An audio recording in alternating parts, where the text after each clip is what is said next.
first story is titled, Am I the a-hole for telling my mom I'd make her homeless if she didn't leave my wife alone? I, 27 male, have had my mother, 48 female, living in my house since September 2020. My wife, 27 female, gave birth 2 months ago to my son. Ever since my wife and I got married, my mother would make snide remarks at my wife. I was too much of a coward to call it out at first, but I believed, for a while, that it had officially stopped. Besides the unnecessary comments here and there. Edited to add, I stand up for my wife all the time. It's just that for the first year and a half of our relationship, I did cower away. I was afraid to lose my family, but the only family I needed was my wife. My wife and I had very busy schedules, so even though we lived together and were married, we rarely saw each other. She loved her job, but I made a selfish decision to ask her to leave it. She was hesitant, but agreed to it. She still makes money from her small business, but she obviously is now a stay-at-home. My mother ended up losing her home a couple months back. I live the closest and have the biggest home, 10-bedroom, so she came to us.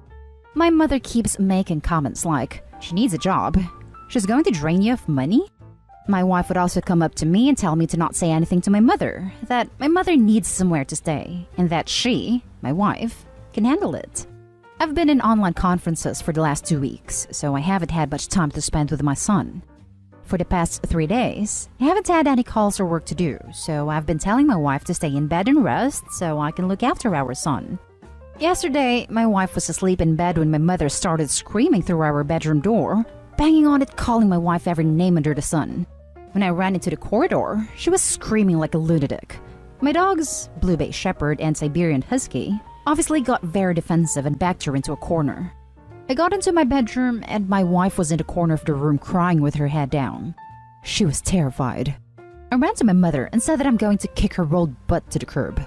She wailed that I couldn't do that, but I screamed at her and told her to remember whose house she was in. She started to cry and I told her to pack up and get out by tomorrow. She started screaming, saying she had nowhere to go. I said that she could stay, but if she even looked to wife's direction, I'd kick her onto the street. Now my siblings are saying I'm the a-hole, and that I was too aggressive. I say that's total BS, because how else was I supposed to react to seeing my wife terrified and scared in a corner? I told them to take her, but they say they don't want her stressing them out. The only reason I think I might be the a-hole is because she seemed scared when I yelled at her. That, and because my wife is saying that she doesn't want my family to be mad at her, but I don't care. Now my mother is telling everyone my wife ganged up on her. The only reason I haven't dragged her out yet is because my wife says not to. Am I the a-hole? Now for the top comments. Not the a-hole. Your siblings are hypocrites. They don't want their mom to live with them because she would stress them out, but are totally okay with her stressing you and your wife. Exactly. If any family member has a problem with it, then they can take her in. Not the a-hole. I got into my bedroom and my wife was in the corner of the room crying with her head down. She was terrified. If anything, what you did was underreaction to the abuse being hurled at the new mother in her own home. Your wife is being abused and afraid of more mistreatment, which is happening. Your reaction and support of her is everything it should be. Call them out for being toxic to a new mother. Challenge them to change or go low contact. Neither you nor your wife need that. Not the a-hole. She's projecting. You can suck it up all you want, it's up to you. But when anybody, be it mother, dad, or the freaking Pope badmouths your wife, your spine needs to shine. Period. Letting her disrespect your wife only shows that you're okay with it, and don't respect your wife either. Your wife is a legend to put up with that for as long as she did, and you're too blind to even see it. Tell the a-hole siblings that you'll relay the message to mother that they are happy to take her in. Let them deal with her attitude instead. Update. She went for a walk, so I grabbed her stuff, threw it in a suitcase, and put it outside. My wife is currently cuddling with our son in bed. Told my brother that if he doesn't get her, she'll be spending the night outside of our padlock-secured gate. My wife has no idea. Now for the next story. Am I the a-hole for telling my wife that it is her fault that my mom called her the C-word? My mom and my wife hate each other. I spent a lot of time feeling like I had to pick my wife before I realized they are equally at fault and I should not have taken anyone's side. My mom babysat my kids the other night so we could have a date night. When we got home, my mom was asleep and my wife freaked out about how irresponsible that was. But a couple of important things. 1, the kids were also asleep and it was almost 11. 2, my stepdad was there and awake. 3, she was just resting with her head on his lap, so probably not even in a deep sleep. My wife screamed at my mom and called her a witch. My mom said my wife was acting crazy and then said, "Oh my god, you are such a C." My wife freaked out because that word triggers her and told them to get out. I thanked my mom for babysitting and hugged her, so we left on good terms, but my wife said that I should have defended her. I said she overreacted, didn't thank my mom, and if you call someone a witch, you might get called a name you don't like in return. My wife called my mother-in-law in the morning, and my mother-in-law lectured me about how my mom is irresponsible and the kids could have died, which I think is crazy dramatic. My wife and I sleep every night, and if one of the kids needs us, we wake up. My wife said that I should call my mom and lay down boundaries about how she can speak to her, but I said it is her fault for calling her a witch. OMG, you let your wife talk to your mom like that?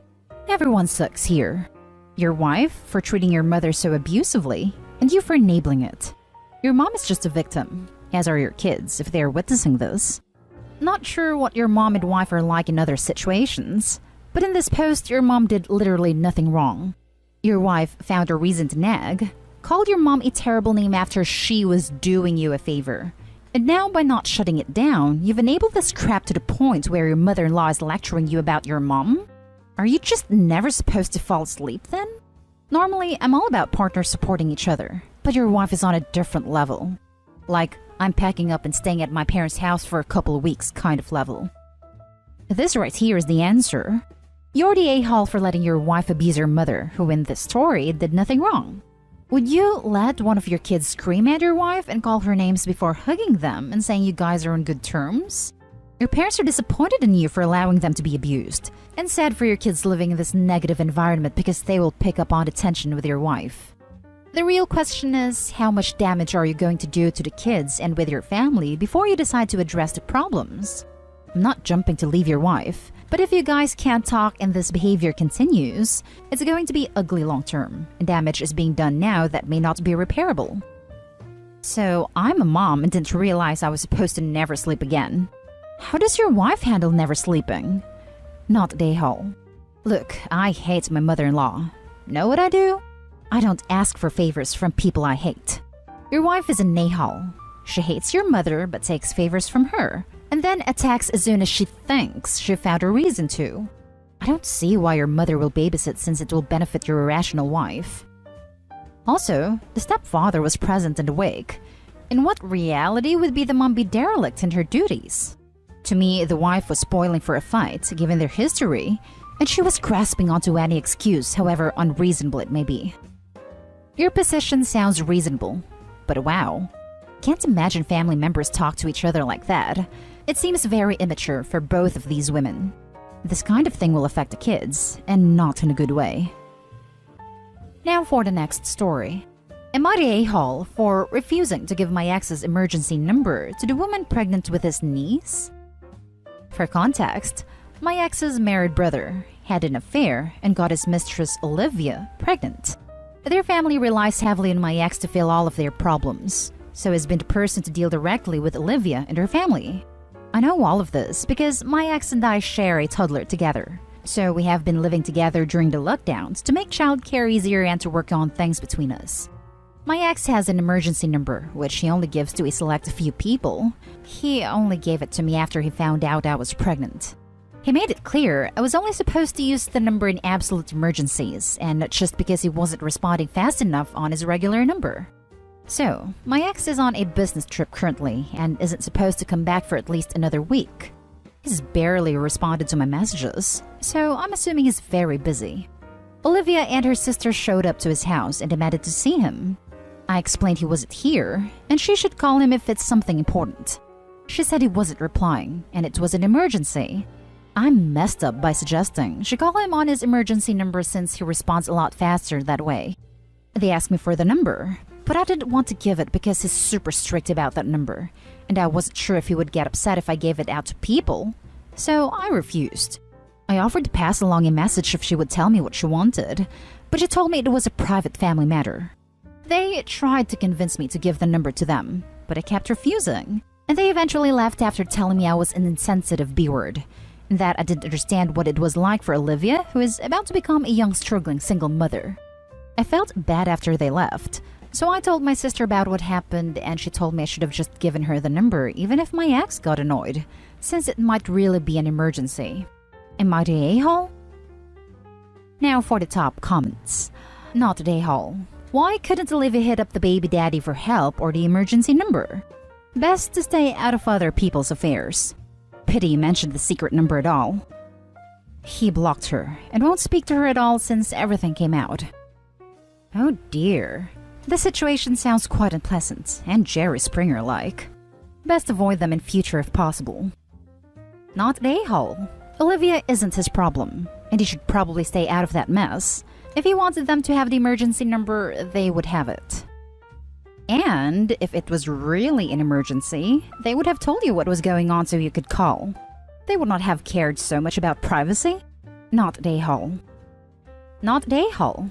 It wasn't your number to give. And I can't think of a true emergency that needs baby daddy's brother. Medical emergencies can be handled by doctors, etc. Are you sure it's the brother's baby? It seems weird to have your brother be the go-between and have a pregnant girl show up on his doorsteps on his brother's behalf. Yes, I'm sure. If the baby was his, he would take responsibility. Also, this isn't the first time he's had to fix things for his brother. Now for the last story. Am I the a-hole for lashing out on my husband for his reaction to our baby gender reveal? So, me, female 29, and my husband, male 33, have been married for 2 years. I'm now pregnant. First time, and it's been difficult. I have anemia, but I'm getting treatment. We went for the doctor's appointment to find out the gender of our baby. My husband was excited, although he repeatedly said he guaranteed it was a boy with no evidence to back it up. We entered the doctor's office and he didn't stop feeling nervous, making me nervous too. Once the doctor said it was a girl, my husband's face went red. He stared at the doctor, then started asking if she was sure 15 times. He asked if she was sure this wasn't a recording footage of her previous patient, which made me feel embarrassed because this was a dumb question. He has zero idea how ultrasounds works. The doctor laughed, but he asked her to check again, and even tried to act smart to point out that it's actually a boy, but the doctor got it wrong. I told him to stop, but he started lashing out blatantly, saying he wasn't expecting this, and was in fact disappointed with the results.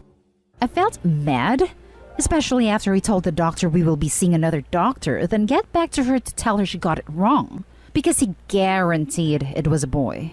I waited till we got home. I lashed at him and told him he got no right to speak to the doctor like that, and waste her time by getting her to check repeatedly. I said he embarrassed me, and he lashed back, saying he has a right to express how he felt, and that he was disappointed. We argued. Then he went to call his mom to tell her, although I asked him to wait to do it together.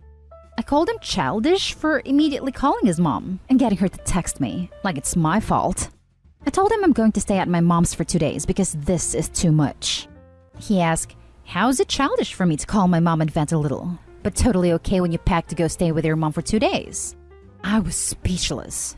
What response could I possibly have for this?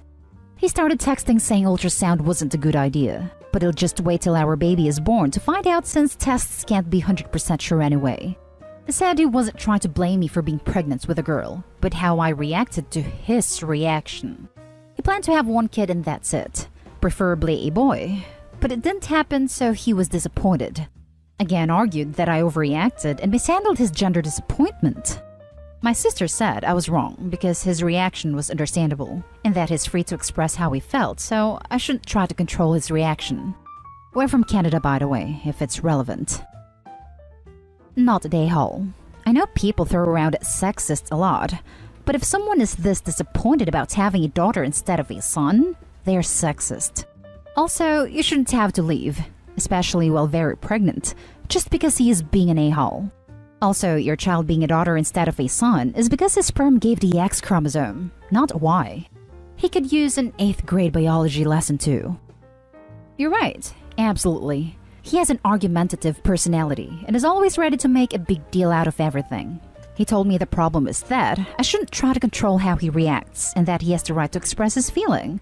And I'm not against that, but I think he's being unbearable with his behavior. There are things that he seems to be a bit ignorant about, but that I would not excuse, of course. He's throwing a hissy fits and insulting medical professionals because of his own sexism and ignorance. But he's pretending that the problem is somehow your response? Not at a-hole. This isn't an argumentative personality. This is a whole bunch of red flags at once. How do you think he'll respond once your daughter is born? He needs to accept that the baby is a girl before the birth, or else he might react extremely bad. I feel like he only reined in his anger because he is hoping that the doctor was wrong. Wow, does he not realize that his sperm determined the gender of the baby? It's his fault he's having a girl. Gasp. He is an ass and needs to get his crap together. It's one thing to have a little disappointed, let down when you get yourself hyped for one sex or the other. It's completely over the top to do what he did. Not at a-hole. Unless he can control the X and Y in his sperm, it is not his fault. It's nobody's. It is not even a fault. Run while you still can. Am I the a-hole for kicking my brother and his wife out of my house for what they told my son? I'm a single mother living alone with my 13-year-old son. My brother and his wife moved in with us over 2 weeks ago since they lost their apartment because of unemployment. My sister-in-law has been having conflicts with my mom, so I was the only one that was willing to help out. The situation is, my son's room is upstairs along with the room my brother was staying in. My son used to wake up to use the bathroom late at night, which is normal.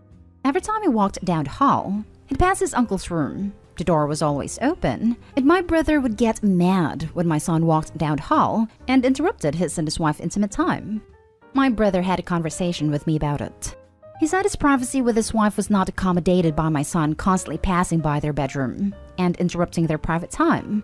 The reason they left the door open was that the room would get really hot, and keeping the door open gave them a breather, and asked me to give my son's schedule for when it's safe to use the bathroom. I refused and suggested that he get a fan or keep the door shut if he wanted privacy or just stop being intimate, but not try to control my son's movement in his house. The next morning, I found out that my brother told my son he was banned from walking down the hall to use the bathroom from 1 till the morning. My son told me, and I got so irritated and pissed off. I went off and yelled at my brother asking if he really did that.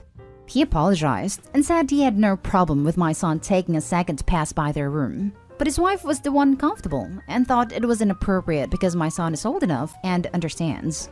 It would have been totally fine if he was under 5. Plus, they just wanted privacy without having to suffer hot weather.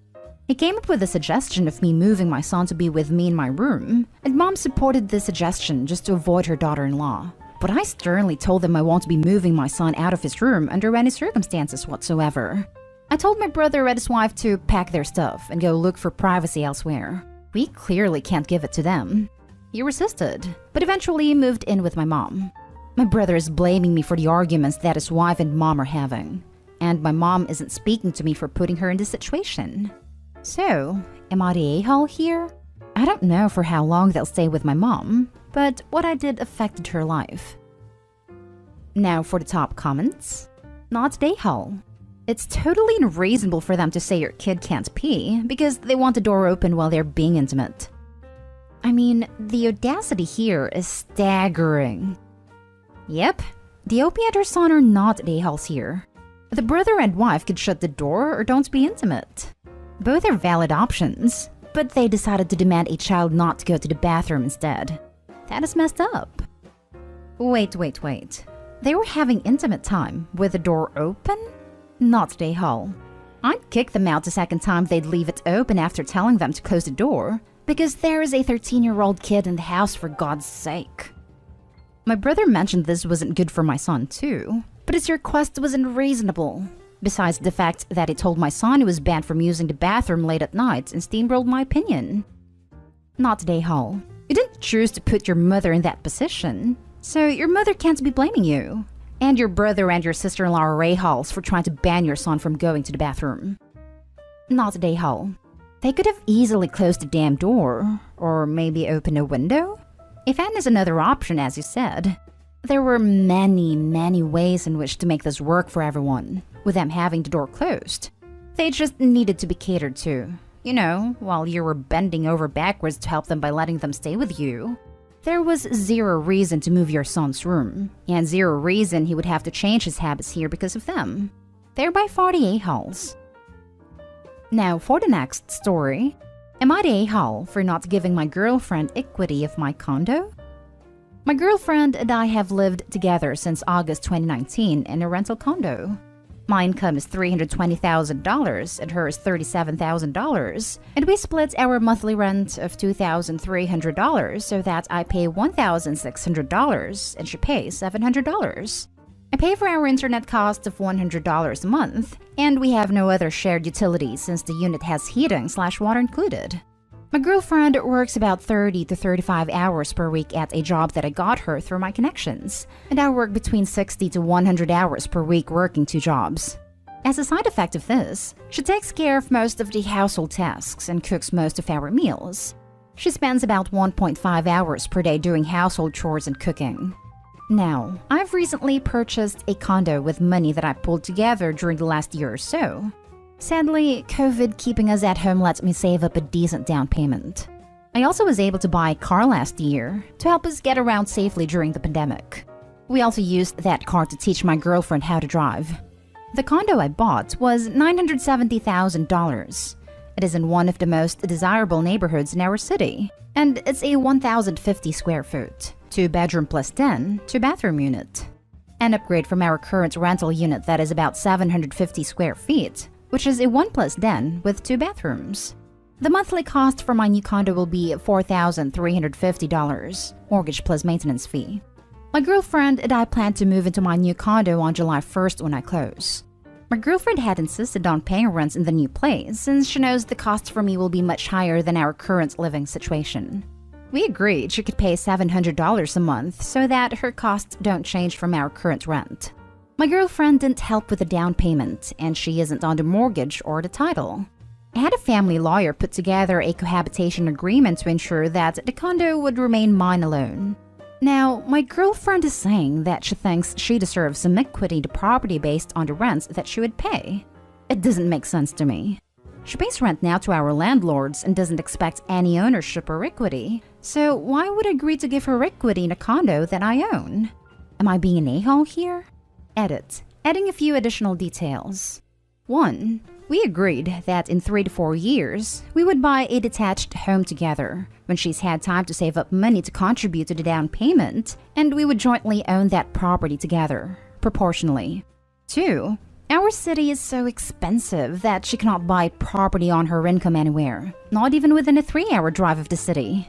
3. If single, she would be paying $1,600 for rent for her own place, or $1,000 for a room somewhere normal. For $700 a month, she could only get a room in a sketchy area with multiple roommates. 4. We will likely get married in 2 to 3 years or so. 5. She chooses not to get a better job with a higher income, because her current job is very relaxed. She regularly watches movies or takes naps while she's on the clock for work, and so she doesn't want to get a different job that pays more because she's concerned she will have to actually work the hours that are expected. 6. The cohabitation agreement also includes a goodwill payment clause that would give her $10,000 per year we are together, to a limit of $100,000 at 10 years. This way, she would not be left with nothing if our relationship ended. Not day hall. That's not how rent works. Seriously, she's choosing to not take a better paying job to contribute to their expenses/rent, and she's getting a fantastic rent deal. She's getting greedy, to be honest. I don't think you're an a-hole. If you were engaged, I'd probably have a slightly different opinion. However, instead of charging her rent, why don't you have her in charge of living expenses like cable, internet, water, heat, groceries? That way, she isn't actually paying you to live at your place, but she does have financial responsibilities for her living arrangements. I guess it might be around $700 per month, and if it's significantly less, maybe add in the HOA? Given the difference in their pay, $700 is pretty damn high for her as it is. I don't love the cost split here. Equity is best left for marriage, and if that's on the table, they should seriously talk about this. I agree it would be cleaner if she paid a bill or two rather than rent. There is a sometimes fine line and sometimes very broad line between differently paid partners, both contributing and one making a profit off the other. The one who makes significantly more should be careful not to do that. Not today, Hull. I can't imagine demanding equity in something my partner is buying with his own money. That's not how rent works. If she's insisting on paying rent, it's rent. It's not her paying part of the mortgage. If/when you two get married, revisit it of course. But holy crap. Not today, Hull. 100% agree with you. I'd explain to her she's renting from you now, instead of a landlord. Would she pay for house renovations, taxes, things that break? Of course not. So why would she get all the benefits without any of the cost? Next story. Would I be the a-hole if we didn't trade our suite at a resort with sister-in-law's regular room for her honeymoon? My sister-in-law is getting married. Since they live in a resort area and we haven't had a vacation in forever, my wife and I decided to turn this trip into a vacation for ourselves. We figured why not, since we would have to pay for the plane tickets to get there anyway. So we planned to stay there for a little over a week after the wedding as well, so we could get some relaxation time. While her parents had invited us to stay with them, we didn't want to impose for so long and wanted some private time, so we looked for places to stay for the week after the wedding. We decided to splurge and get a deluxe suite at a resort instead of a regular room. Anyway, we talked a bit about the wedding and the trip with her family, primarily to let them know when our flight would be landing. We also talked about our plans to extend a trip for a week after the wedding as a little vacation for ourselves and would be staying at one of the resorts. They asked which one, and we told them along with how we got a suite and were excited. It was just a casual conversation. However, some of her family think we should give up our suite at a resort for her sister and her future husband to use on their honeymoon. They couldn't afford to go out of town for a honeymoon, so they had gotten a hotel room in town to stay in after their wedding, which the family had chipped in to pay for. However, the place they have booked is more of a regular hotel with a regular hotel room. It really isn't as nice as ours. Everyone is thinking that it is unfair that we will be staying someplace so much nicer than them when we already had a nice honeymoon, and that we are purposely trying to make the couple feel bad about it. Now for the top comments. Not today, Hull. Tell the person who is complaining to pay for the bride and groom's new room. That would shut them up. Her whole family is insinuating this, and they already all pitched in to pay for the hotel room they have booked. If it's such a great concern for them, they all can pitch in more. Not today, Hull. You're already spending money on flying there, the accommodations, and presumably a gift. It's not your responsibility to provide more, and anyone who is pressuring you is way out of line.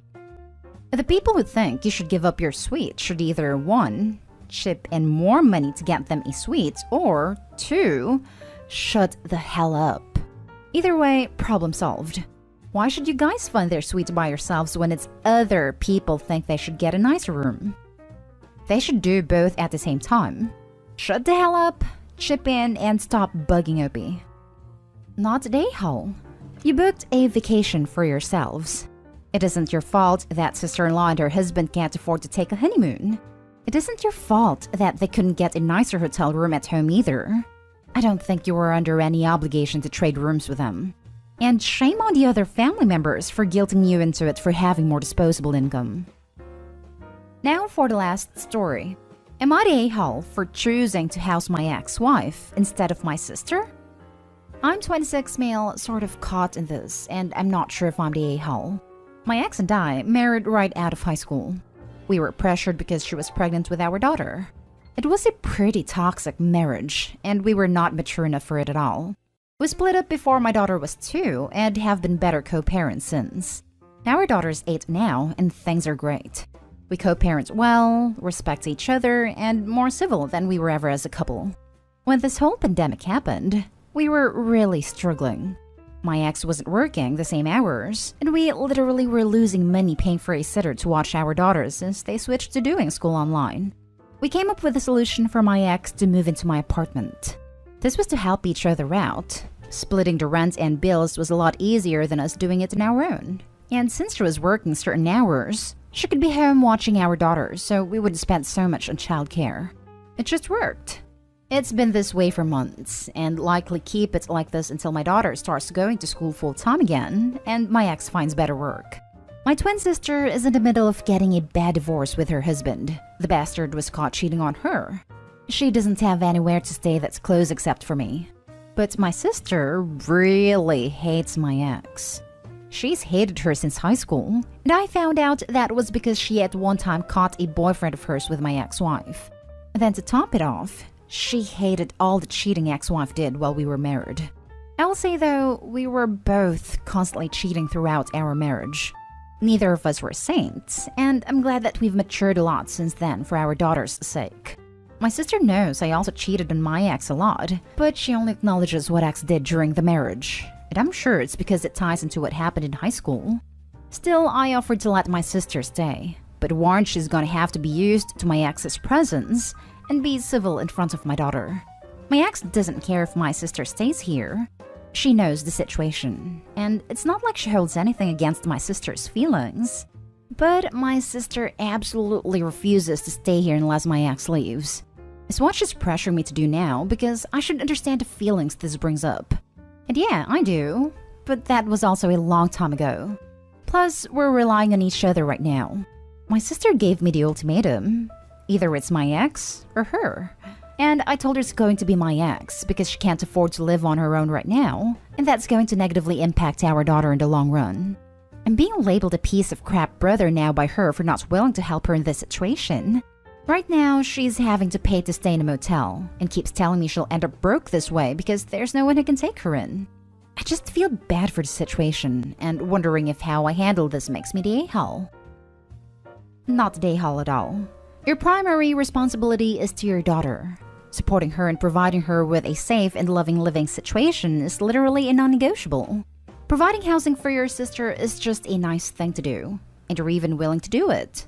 Your sister just wants you to be a piece of crap father by tossing eggs, and against the daughter, out. She's very entitled. No, not my daughter. My sister adores her. The issues are only with my ex-wife. Yeah, but it sounds like your sister, her aunt, isn't actually caring for her by refusing to be reasonable/respectable to her niece's mom. It's actually pretty terrible that she's refusing to put your daughter's well-being above her own. I really hope you understand that this isn't a jab, OP. It's a fact. Your sister doesn't respect your daughter's need for her mother to also be safe and stable. It seems like your sister would rather your daughter not have her mother around than her have to find new accommodations. Not a-hole. You're housing the mother for your child, and your sister wants you to kick her out. Even though you aren't married, you're always going to be a part of each other's lives. Your sister is also conveniently choosing to ignore the fact that you cheated, so that she has a reason to not like your ex-wife. Your sister's not acting like an adult here. She has no say in who gets to live at your house. You're even offering to let her live at your house if she can just behave. She's choosing to stay at the motel. She's choosing to spend that money. Not a-hole. You offered to help your sister out. She just doesn't like the terms. I guess she doesn't need a place to stay that badly. She is a serious a-hole for making you choose. It is awesome that you and your ex have worked out a system that really benefits your daughter. Good job making her your #1 priority. Like, I wish it didn't have to be choice. I get right now she's in a really bad spot and I want to help. I can't financially, so this would have been the only way to be able to. I'm glad we did too. It's taken off a ton of stress and my daughter's enjoying it.